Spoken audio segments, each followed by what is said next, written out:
Hello guys, अस्सलाम वालेकुम। Welcome back to my channel doctor Shah vlogs. आज का जो व्लॉग का टॉपिक है, इसमें हम डिस्कस करेंगे एक वाक़ये को। इस वाक़ये से एक बहुत ही अहम टॉपिक जुड़ता है, हम उसको डिस्कस करेंगे आज।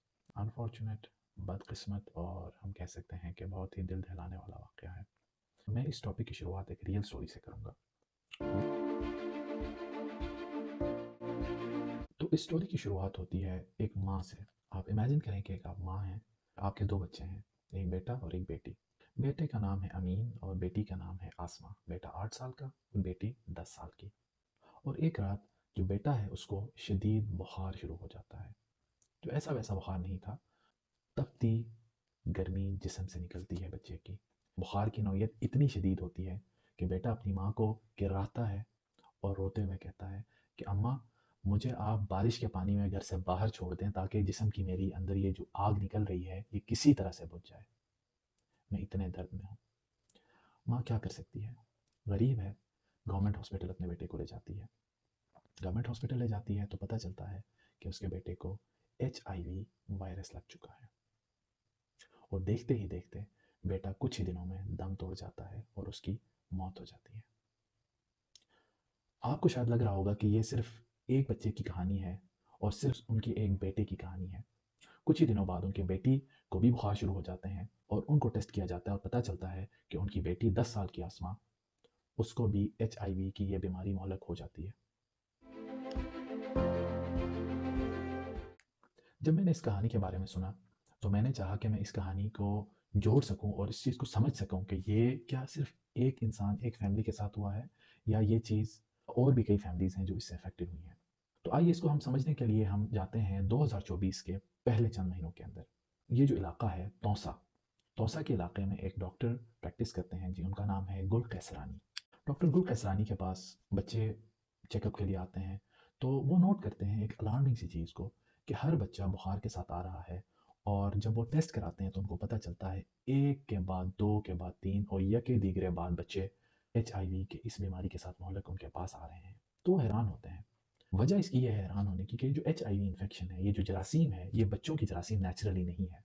कई सारी बीमारियां होती हैं, हमें पता है कि जो बच्चों में होती हैं, कुछ बीमारियां बड़ों में होती हैं। जो HIV की जो जरासीम है, ये नेचुरली बच्चों के अंदर नहीं होता कुदरतन, अनलेस एंड अनटिल कि हमें समझने की ज़रूरत है किस तरह से बच्चों में आ सकता है ये जरासीम। या तो उनकी माँ इन्फेक्टेड हो, तो दूध पीता हुआ बच्चे को माँ से ट्रांसमिट हो सकता है ये जरासीम, जो कि इन स्टोरीज़ के अंदर नहीं था। इनमें से 2 से 3% ऐसे पेरेंट्स थे जिनको HIV था। अदर देन दैट, जो मेजॉरिटी बच्चे हैं जिनको ट्रांसमिट हुआ है उसकी कोई और वजह थी। और आइए हम इसको भी समझें। और ये वजूहत हैं, नंबर 1, अनहाइजेनिक सिरिंजेस। सिरिंज का इस्तेमाल जो अनसेफ अनहाइजेनिक तरीके से किया गया, बार बार एक बंदे से दूसरे बंदे से तीसरे बंदे में एक सिरिंज को इस्तेमाल किया गया। दूसरा, ऐसा खून ऐसे बीमार शख्स को लगाया गया, उसके बाद उसी IV सेट या IV ड्रिप के ज़रिए और भी बच्चों को लगाया गया। या फिर जो मरीज़ है या बच्चे हैं वो एक इन्फेक्टेड खून, जो ऑलरेडी जिसको HIV है, ऐसे इन्फेक्टेड खून से एक्सपोज हुए हों, तो तब ही बच्चे को HIV वायरस लग सकता है। तो ये जो केसेस हैं, इनमें पता चला गया कि इन बच्चों को अनहाइजेनिक अनसेफ तरीक़ों से ट्रीटमेंट मिली, जिसके बाद इनको ये वायरस लगा। 2024 में जब डॉक्टर गुल कैसरानी को पता चला कि यके दीगरे बाद बच्चे HIV वायरस के साथ उनके क्लिनिक में आ रहे हैं, तो उन्होंने एक ट्रेंड नोट किया। ये सारे बच्चे कुछ ही अरसे पहले किसी न किसी छोटी-मोटी बीमारी की वजह से दौसा के तहसील हेडक्वार्टर हॉस्पिटल में गए थे। यहाँ पे उनको ट्रीटमेंट मिला।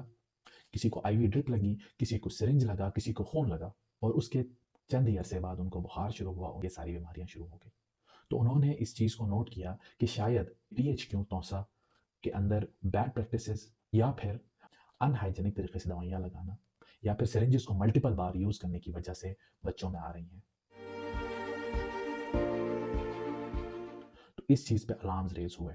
मार्च 2025 में गवर्नमेंट को पता चला, उन्होंने एक्नॉलेज किया 106 मरीज़ HIV पॉजिटिव हो चुके थे, जिसमें मेजॉरिटी बच्चे थे। इस स्टोरी के अंदर हम BBC की रिपोर्ट के साथ-साथ चलेंगे क्योंकि उन्होंने बहुत सारी ऐसी दिल दहलाने वाली चीज़ें अनकवर की हैं इस बेसिक स्टोरी, इस वाक़ये के अंदर। तो BBC की रिपोर्ट के अकॉर्डिंगली बेसिकली गवर्नमेंट ने इंटरवीन किया। सबसे पहले उनको पता जब चला तो उन्होंने इंटरवीन किया। उन्होंने कुछ सेफ्टी प्रैक्टिस के सेमिनार्स रखवाए हॉस्पिटल के अंदर और जो हॉस्पिटल का सुपरिटेंडेंट था उसको सस्पेंड किया गया। सस्पेंशन का वर्ड आपने पाकिस्तान की जो गवर्नमेंट की स्फेयर है उसके अंदर बहुत दफ़ा सुना होगा कि कहीं पे भी कोई मसला हो जाता है, किसी गवर्नमेंट ऑफिसर को सस्पेंड किया जाता है और कुछ ही अरसे बाद वो दोबारा से किसी न किसी तरह सिस्टम में आए हुए होते हैं। गवर्नमेंट ने इस चीज़ पे बोला कि हमने ये सब सब कुछ किया है और हमने बड़ी एडमिनिस्ट्रेटिव चेंजेस की हैं। लेकिन जो शॉकिंग बात है, अक्टूबर 2025 में ऑलमोस्ट 7 से 8 माह के बाद पता चला कि ये केसेस 106 से बढ़ के 331 हो चुके हैं। आप सोच रहे होंगे कि कैसे हो सकता है कि गवर्नमेंट के क्रैकडाउन के बाद, गवर्नमेंट के ऐसे रिस्पॉन्स के बाद केसेस कम होने के बजाय एक्स्पोनेंशियली बढ़ रहे हैं। तो आपको समझ आ जानी चाहिए कि इसके अंदर वो अर्जेंसी, वो संजीदगी नहीं थी।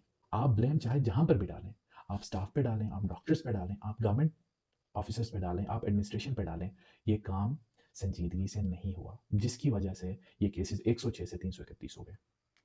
बीबीसी की रिपोर्ट के हिसाब से ये पता चला गया कि after even the response, syringes को बार बार यूज़ करने का जो प्रैक्टिस है और एक पेशेंट का जो आईवी ड्रिप दूसरे में लगाने वाला जो प्रैक्टिस है, ये इसी तरह चलता गया। इसमें कोई तब्दीली नहीं आई, कोई चेंज नहीं आया।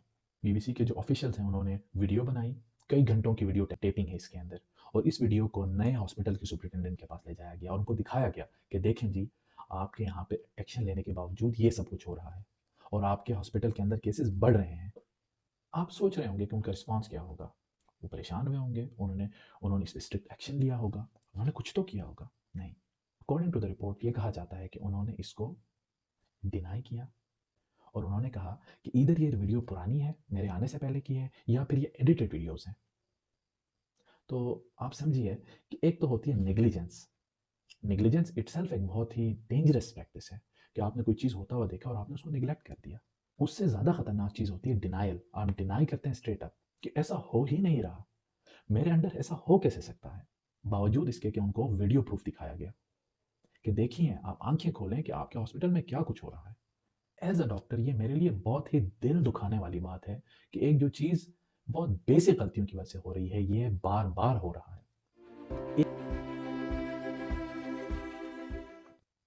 HIV वायरस ये एक जरासीम है। कई दफ़ा इसको HIV एड्स के साथ कंफ्यूज किया जाता है। HIV वायरस एक जरासीम है जो जिस्म के अंदर जाने के बाद इंसान की इम्यूनिटी को लो करती है, क़ुव्वत मुदाफ़ियत को कम कर देती है, और अगर इसकी ट्रीटमेंट ना हो टाइम पे तो फिर ये एड्स में तब्दील हो जाती है।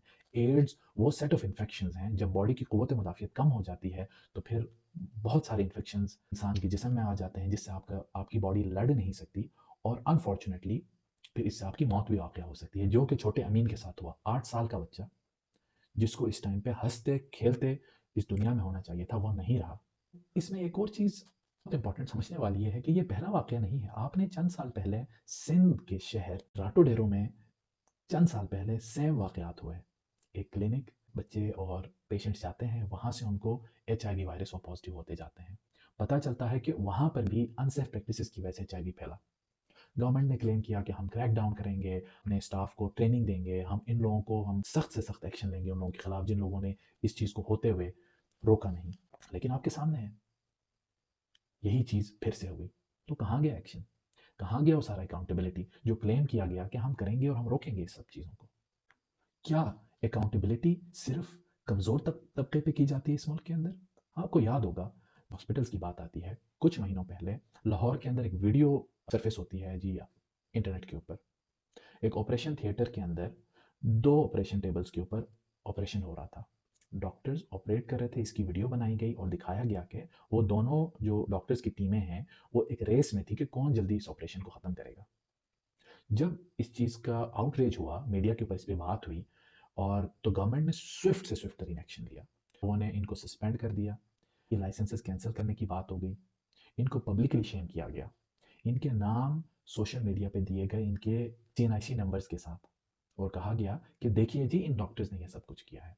अब समझने की ज़रूरत है, मैं ये नहीं कह रहा कि अकाउंटेबिलिटी उन डॉक्टर्स की नहीं होनी चाहिए थी, ज़रूर करें जी। ये कोई अच्छी बात नहीं कि आप जहाँ पे ऑपरेशन हो रहा है वहाँ पे वीडियोस बनाएं, वहाँ पे आप रेसें लगाएं। ये नहीं, मैं इस चीज़ को सपोर्ट नहीं कर रहा। आप एक्शन लें, लेकिन जब आपने अकाउंटेबिलिटी करनी है तो आप अक्रॉस द बोर्ड अकाउंटेबिलिटी करनी है। ऐसे नहीं कि सिर्फ एक डॉक्टर, क्योंकि वो एक वीक तबका है सोसाइटी का। इस चीज़ को समझें, डॉक्टर कुछ क्या कर सकता था वहाँ पे? क्या वो लड़ सकता था गवर्नमेंट के साथ जिसने ये सब कुछ किया? कुछ नहीं।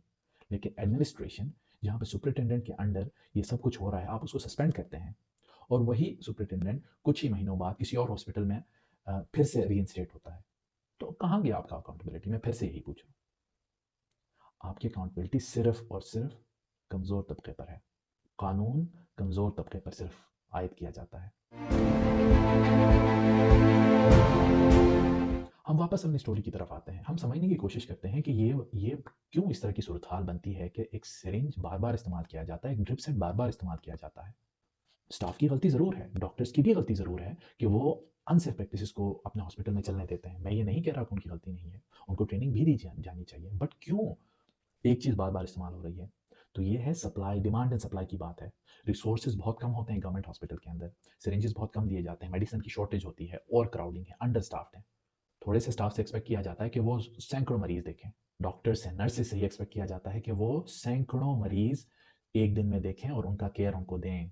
जब ऐसा किया जाएगा तो गलती होगी। बहुत आसान है कि आप उँगली उठाएँ और बोलें कि इस स्टाफ की गलती है, इस डॉक्टर की गलती है। मुश्किल काम है वो इन चीज़ों को ठीक करना है। आप मेडिसिन पूरा दें, आप सिरिंजेस की सप्लाई को पूरा रखें, आप बेड्स पूरे रखें अस्पताल में, कम ना रखें। आप स्टाफ और डॉक्टर्स के नंबर्स को बढ़ाएं, ये काम मुश्किल है, ये रिफॉर्म्स लाने पड़ते हैं। इसमें सिर्फ और सिर्फ सस्पेंशन और रीशफलिंग से बात नहीं बनती।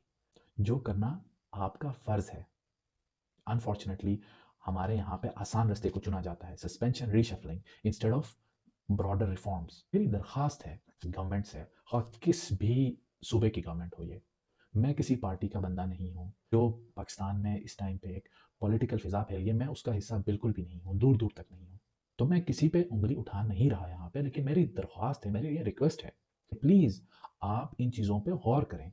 आप हेल्थ और एजुकेशन में बजट कट्स ना करें, आप रिफॉर्म्स लाएं। हमारे मुल्क में गुर्बत बेइंतहा है, हमारे लोग प्राइवेट हॉस्पिटल्स अफोर्ड नहीं कर सकते। उस गरीब आवाम के साथ आप ऐसा ना करें। उनके लिए आप बेहतर फैसिलिटीज़ लाएं, उनकी दवाइयाँ, उनकी इक्विपमेंट्स, उनके हॉस्पिटल के बेड्स को पूरा रखें। वहाँ पे गलतियाँ हो रही हैं, उस वहाँ पे चेंजेस लेकर आएँ, ना कि आप आसान रास्ता चुनें। और इस वीडियो के आखिर में मैं एक पब्लिक सर्विस मैसेज भी देना चाहता हूँ कि पेरेंट्स और जो भी आप अपने घर वालों को हॉस्पिटल ले जाएं बच्चों को, तो आप देखें कि सिरिंज आपके सामने खुल रहा हो, नया सिरिंज हो, दवा आपके सामने आ रही हो। ये आपका हक है, आपका बेसिक राइट है ये कि आप पूछें कि सिरिंज आप मेरे सामने खोलें, दवाई आप मेरे सामने दें और सफाई से दें। खून हमेशा स्क्रीन्ड हो, और बिला वजह के आईवी ड्रिप्स और दवाइयाँ अपने बच्चों को ना लगवाएं। हमारे यहाँ पे एक ट्रेंड बन चुका है, छोटी सी बीमारी के लिए हम अस्पताल जाते हैं और हम एक्सपेक्ट करते हैं कि हमें ढेर सारी दवाइयाँ दी जाएँ, हमें ढेर सारा दवाइयाँ आईवी ड्रिप्स के थ्रू दी जाएँ, जिसकी ज़रूरत नहीं होती। ये ना किया करें, आपको भी समझने की ज़रूरत है। और चौथी बात, आप अनलाइसेंस प्रैक्टिशनर्स के पास कभी ना जाएं, क्वैक्स जिनको कहा जाता है, इनके पास ना जाएं। आप लाइसेंस प्रैक्टिशनर्स, डॉक्टर्स के पास जाएं, उनसे अपना इलाज करवाएं। तभी इन चीज़ों को प्रिवेंट किया जा सकता है। हम सिर्फ और सिर्फ गवर्नमेंट पे इन्हिसार नहीं कर सकते।